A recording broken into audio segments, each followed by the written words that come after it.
नमस्कार पेरेंट्स। पिछली बार भी मैंने मोबाइल के उपयोग संबंधी कुछ बातें, मेरे विचार आपके सामने रखे थे।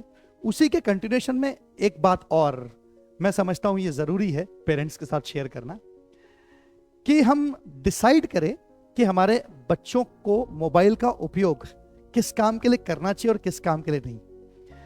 इस बात को समझाने के लिए मैं एक एग्जाम्पल आपके सामने रखना चाहता हूं कि प्रोसीजर बड़ा इंपॉर्टेंट होता है। किसी बात को करने का प्रोसीजर महत्वपूर्ण होता है। अब एक 9th का बच्चा और 10th का बच्चा शायद इस बात को नहीं जान पाएगा और वो सिर्फ आंसर कैसे लाया जाए इसके ऊपर फोकस करेगा कि भाई कुछ भी करके मेरे को इस क्वेश्चन का आंसर पता चल जाए। लेकिन वो आंसर लाने के प्रक्रिया में उसको जो पेन्स उठाने चाहिए, जो काम करना चाहिए, उसके लिए जो जो बुक्स उसे टटोलनी चाहिए और वो बुक्स टटोल के और खुद की मेहनत से वो किसी प्रकार का एक ड्राफ्ट तैयार करे, एक आंसर तैयार करे और उसमें कुछ गड़बड़ियां होंगी तो फिर उसको क्रॉस टैली करने के लिए भले ही वो किसी यूट्यूब पे सर्च कर ले या गूगल पर देख ले और क्रॉस चेक कर ले कि मैंने जो काम किया है और उन्होंने जो काम किया है वो किस प्रकार का है, क्या कंपेरेबल है, कोई बात गड़बड़ तो नहीं है। ये तो फिर भी जायज है। लेकिन अभी बच्चे क्या कर रहे हैं, बिना सोचे समझे सीधे मोबाइल से सीधा आंसर देख लेते हैं। यानी वो इस बात का कष्ट ही नहीं उठा रहे हैं, इस बात की तकलीफ ही नहीं उठा रहे हैं कि खुद से अगर किसी चीज का सॉल्यूशन आंसर लाना है तो उसके लिए कितने पेन्स लेने पड़ते हैं। वो पेन्स के थ्रू उसका गुजरना बहुत जरूरी है। आपके बच्चे का उस प्रोसेस में से पास होना जरूरी है, आंसर लाने के लिए जिस प्रोसेस में से पास होना चाहिए। अगर वो ये प्रोसेस मिस कर रहा है तो उसको आगे जाकर तकलीफें आने वाली है। देखिए, इसको समझाने के लिए मेरे ही जीवन का, जब मैं छोटा था, एक छोटा सा एग्जांपल मैं आपके सामने लेके आ रहा हूं। देखिए, तो पेरेंट्स, मेरे बचपन में टीचर ने मुझे एक सवाल दिया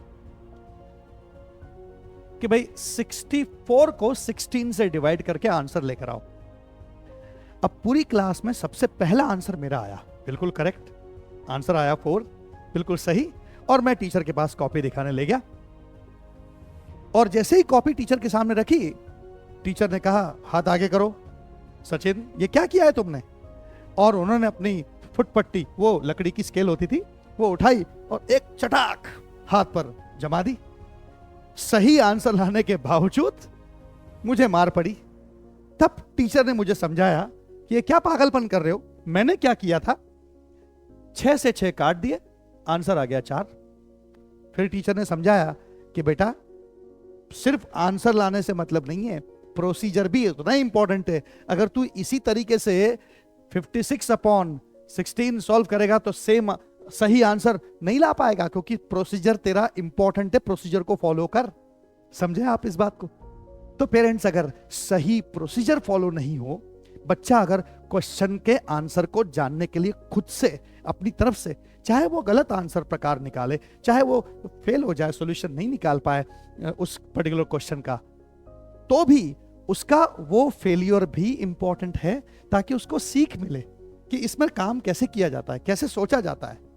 शायद ये लैकिंग है बच्चों में आजकल, और इसलिए मोबाइल के उपयोग पर कंट्रोल पेरेंट्स का होना जरूरी है।